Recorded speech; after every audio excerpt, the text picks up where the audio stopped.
দর্শক, আমরা এখন আসছি হাইকোর্টের গেটে। এখানে কিন্তু এমপিওভুক্ত শিক্ষকরা অবস্থান করছেন। আজ সারাদিন তারা কিন্তু এই শহীদ মিনারে ছিলেন। শহীদ মিনার থেকে আসলে তারা মার্চ টু সচিবালয় কর্মসূচি দিয়েছিল এবং এই শহীদ অর্থাৎ এই হাইকোর্টের মোড়ে আসলে কিন্তু পুলিশ তাদেরকে আটকে দেয় এবং আটকে দেওয়ার পরে সন্ধ্যা থেকে আসলে তারা এখানে অবস্থান করছেন এবং পরিস্থিতি কিন্তু ক্রমেই জটিল হচ্ছে। শিক্ষক নেতারা কিন্তু বলছেন দাবি আদায় না হওয়া পর্যন্ত তারা এখান থেকে যাবেন না এবং দাবি আদায় না হলে সেক্ষেত্রে তারা আরো কঠোর কর্মসূচি দিবেন। দর্শক, এখানে অনেকের সঙ্গে কথা বলেছি, তারা যেমনটি জানাচ্ছিলেন, তারা বলছিলেন যদি দাবি মেনে না হয় তাহলে তারা এমপিও ভুক্ত শিক্ষকরা আসলে এই স্কুলগুলোকে জাতীয়করণের দাবিতে এক দফা কর্মসূচিতে যাবেন। কেউ কেউ বলছেন শিক্ষা উপদেষ্টার পদত্যাগের দাবিতে তারা যাবেন। দর্শক, আপনারা দেখতে পাচ্ছেন পুলিশ কিন্তু ব্যারিকেড দিয়ে আটকে দিয়েছে এবং এই ব্যারিকেডের পরেই কিন্তু আসলে অনেকে অবস্থান করছেন। আপনারা দেখতে পাচ্ছেন এই ব্যারিকেডের পরে অবস্থান করছেন তারা কিন্তু অবস্থান করছেন এবং সেই শিক্ষকদের যিনি নেতা তিনি কিন্তু আলোচনায় রয়েছেন বলে তারা জানিয়েছেন কর্তৃপক্ষের সঙ্গে। কিন্তু আলোচনার ফলাফল যদি আসলে তাদের পক্ষে না আসে সেক্ষেত্রে তারা কিন্তু কঠোর কর্মসূচিতে যাওয়ার ঘোষণা দিচ্ছেন।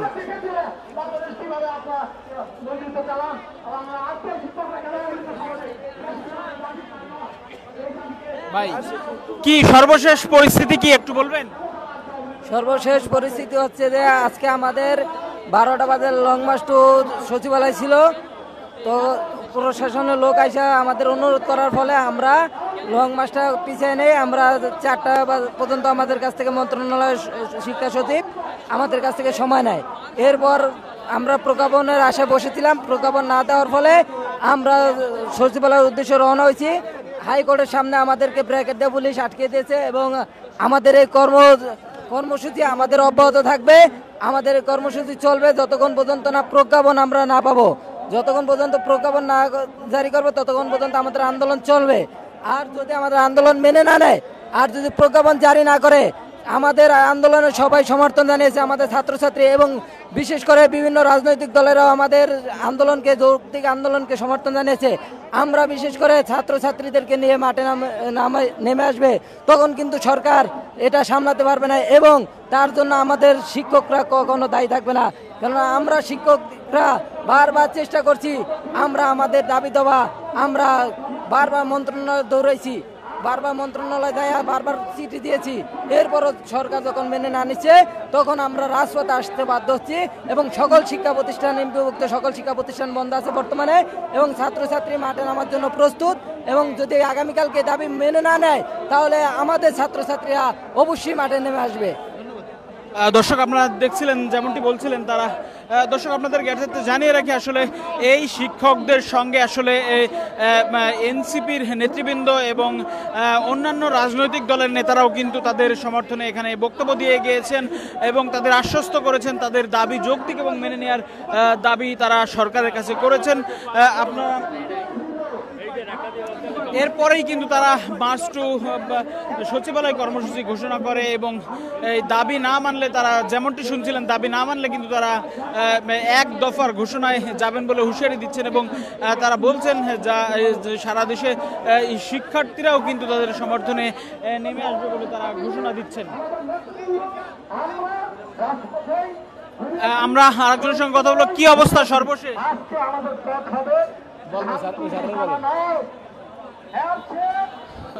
দর্শক, আপনারা দেখছেন শিক্ষকরা কিন্তু এই ব্যারিকেডের উপরে উঠে আসলে তারা ব্যারিকেডের উপরে উঠে তারা বসে আছেন এবং কথা বলছেন। আমরা আর একজনকে পেয়েছি। শিক্ষক, আপনাদের দাবি সর্বশেষ পরিস্থিতি কি? জি, সর্বশেষ পরিস্থিতি হলো যে আমাদের প্রতিনিধিরা সচিবালয়ে গিয়েছিলেন, তারা আশা অনুরূপ কোনো সুফল পাননি। তারা ওখান থেকে কালক্ষেপণ করেছেন, সময় দিয়েছেন, কিন্তু কোনো প্রতিশ্রুতি যে মানে গ্রহণের কোনো আশ্বাস তারা দেয়নি। তারা মৌখিকভাবে বলেছে আপনাদের দাবি দাওয়াগুলোকে মেনে নেওয়া হবে। আসলে এই মৌখিক কথার কোনো ভিত্তি নাই। আমরা চেয়েছি যে না, মৌখিক না, আপনারা অবশ্যই প্রজ্ঞাপন আকারে এই আমাদের যে দাবি 20% বাড়ি ভাড়া এবং হলো আপনার 1500 টাকা চিকিৎসা ভাতা এবং হলো 75% উৎসব ভাতা, এইগুলো দেওয়ার জন্য। তো তারা আমাদেরকে লিখিত কোনো কিছু দিচ্ছে না। এই জন্যই মূলত আমাদের শহীদ মিনার থেকে আমরা এসেছি প্রেস ক্লাবে, সচিবালয় থেকে আমাদের এখানে ব্যারিকেড দেওয়া হয়েছে যে আমরা এখন রাস্তায়, আমাদের শিক্ষকরা রাস্তায় শুয়ে আছেন, তারা অনেক কষ্ট করতেছেন। বিভিন্ন দেশের বিভিন্ন জেলা থেকে তারা আসছেন, তাদের খাওয়া দাওয়ার সেরকম সুব্যবস্থা নাই, তাদেরকে ঘুমানোর তো কোনো ব্যবস্থা নেই, আবাসনের সুবিধা নাই। যাই হোক, তারা খুব কষ্টের মধ্যে আছেন। আমরা আসলে রাজপথ চাই না, রাজপথ বন্ধ করে এই আন্দোলন করতে চাই না। আমরা চাই আমাদের ন্যূনতম একটা দাবি ছিল, সেই দাবিটাকে মানে যেন সরকার বাহাদুর মেনে নেয়, এটাই আমাদের মূল উদ্দেশ্য ছিল। আমরা স্কুলে তালাও ঝুলাতে চাইনি, কিন্তু সরকারই আমার মনে হয় যে এই তালা ঝুলাতে তারা বাধ্য করেছে। কারণ এই দেখেন যে 20% বাড়ি ভাড়া আহামরি কিছু না, অল্প কিছু, এই টাকাটা কিন্তু সরকার দিলেই পারে। হ্যাঁ, এটা তেমন কিছু না। আজকে আমি একটা কথা আপনাকে বলতে চাই, সেটা হলো যে দেখেন যে যারা সরকারি কর্মকর্তা কর্মচারী আছে, বিশেষ করে আমি বলবো যে ব্যাংকে যারা চাকরি করে, একজন ব্যাংক কর্মকর্তা যদি সে 3য় শ্রেণীর পদেও চাকরি করে, তো সে মোটা অঙ্কের একটা লোন পায়, হাউস মানে লোন, যেই লোন দিয়ে সে একটা বাসা কিনতে পারে, মানে একটা ফ্ল্যাট কিনতে পারে, জায়গা কিনতে পারে, এবং সে অনেক উপকৃত হয়। পক্ষান্তরে দেখেন যে ব্যাংকের সামনে আপনি দেখবেন যে আপনার হলো মাত্র 3 লক্ষ টাকা, একজন শিক্ষক সর্বোচ্চ 3 লক্ষ টাকা পর্যন্ত লোন নিতে পারবে, লোন। তো আপনি এখানে সব শিক্ষককে জিজ্ঞেস করে দেখবেন যে আমি মনে করি প্রায় আপনার হলো 90 থেকে 95% শিক্ষকই এই লোনের সাথে সম্পৃক্ত। তারা লোন নিয়েছে, এই 2-3 লাখ টাকা নিয়ে তারা সংসার নিবারণের জন্য হয়তো নিয়ে দেখা যাচ্ছে যে যখনই তাদের স্যালারিটা অ্যাকাউন্টে ঢোকে, সঙ্গে সঙ্গে ব্যাংক অটোভাবে এটা কেটে নেয়। তারা ওই স্যালারি টাকাটা যে সুফল সেটাও পায় না, মানে তারা মূল টাকাটা থেকে খরচ করতে পারে না। আর আপনি জানেন যে দ্রব্যমূল্যের যে গতি, এই গতিতে আমাদের যে বেতন, এই বেতনে আমরা আসলে চলতে পারি না, কেউই পারি না। তো আমরা চাই যে আমাদেরকে একটু সরকার সহযোগিতা করুক। সহযোগিতা করলে আমাদের পরিবার, আমাদের ফ্যামিলি উপকৃত হবে এবং আমরা সবাই উপকৃত হব। হ্যাঁ, ধন্যবাদ। দর্শক, আপনারা দেখছিলেন তারা কিন্তু বলছিলেন, এবং এখানে কিন্তু আপনারা দেখছেন এখানে কিন্তু যে বক্তব্য দিচ্ছেন শিক্ষক নেতারা, এই শিক্ষক নেতারা কিন্তু বক্তব্যে তারা বলছেন যে এই আন্দোলন দাবি না মানলে তারা আসলে কঠোর হুঁশিয়ারি দিচ্ছেন, এবং তারা কিন্তু বলছেন এই দাবি তাদের মানতেই হবে, এবং এই দাবি বড় কিছু নয়, সরকার চাইলে মানতে পারে বলে তারা জানাচ্ছে। দর্শক, আপনাদের জানিয়ে রাখি, এই দোয়েল চত্বর থেকে হাইকোর্ট মোড় পর্যন্ত পুরো রাস্তা কিন্তু এই শিক্ষকদের আন্দোলনে বন্ধ হয়ে গিয়েছে, এবং গাড়ি ঘোড়া কিন্তু আসলে এই দিক থেকে চলছে না, এবং এই গাড়ি ঘোড়া কিন্তু চলাচল বন্ধ হয়ে গিয়েছে, এবং সেদিকে ওইদিকে কিন্তু ব্যাপক জ্যামের সৃষ্টি হয়েছে আমরা দেখতে পেয়েছি। দর্শক, শিক্ষকরা কিন্তু শুয়ে রাস্তায় অবস্থান করছেন, আপনারা দেখতে পাচ্ছেন।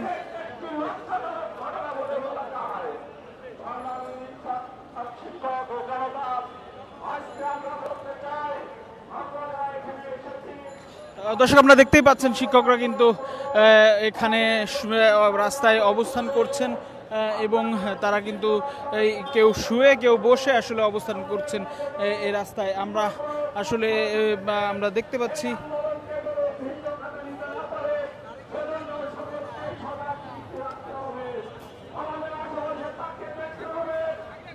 দর্শক, আমরা একজন শিক্ষককে পেয়েছি, আমরা তার সঙ্গে কথা বলবো। সর্বশেষ পরিস্থিতি কি আপনাদের আন্দোলনের? আপনারা লক্ষ্য করেছেন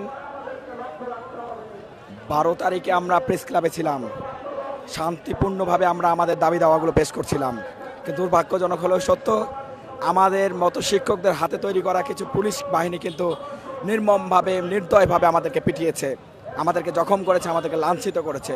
তারই প্রতিবাদ স্বরূপ আমরা শহীদ মিনারে দ্বিতীয় দিনের মতো কর্মসূচি নিয়েছিলাম, সেখানে অবস্থান করেছিলাম এবং আমাদের দাবি দাবাগুলো সরকারকে জানিয়েছিলাম।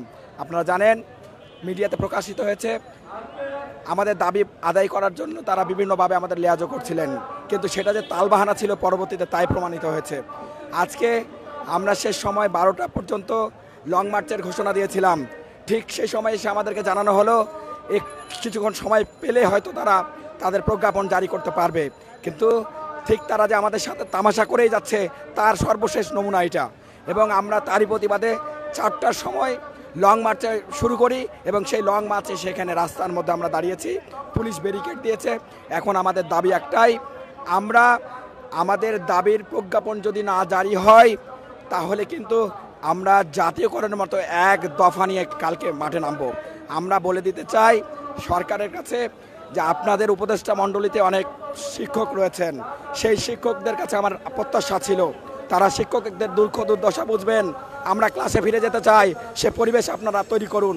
পরিবেশ যদি তৈরি না করেন তাহলে কিন্তু ভুলে যায় না, নেপালে গত কিছুদিন আগে মন্ত্রীদেরকে যে অবস্থা করেছে আপনাদেরও সে অবস্থা করতে কিন্তু এই বাংলার জনগণ কুণ্ঠিত বোধ করবে না। কারণ এই বাংলাদেশে এখনো পর্যন্ত সর্বোচ্চ সম্মানের জায়গা শিক্ষকদেরকে রাখা হয়েছে, সেই শিক্ষকদেরকে আপনারা অপমান করেছেন, অপদস্থ করেছেন। বাংলার মানুষরা কিন্তু এটা মেনে নেবে না। আপনারা ইতিমধ্যে জেনেছেন বিশ্ববিদ্যালয়, বুয়েটের এবং মেডিকেলের অনেক স্টুডেন্টরা কিন্তু আমাদের সাথে এসে সংহতি প্রকাশ করেছেন, একত্রতা প্রকাশ করেছেন।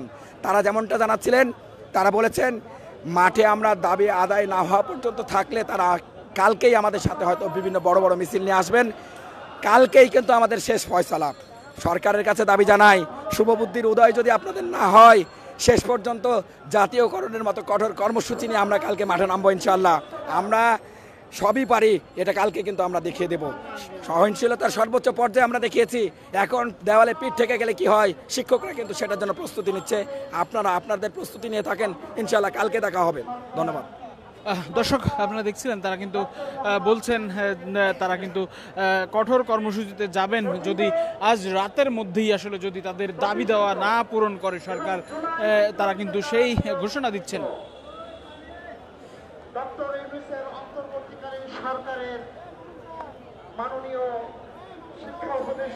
দর্শক, এই ছিল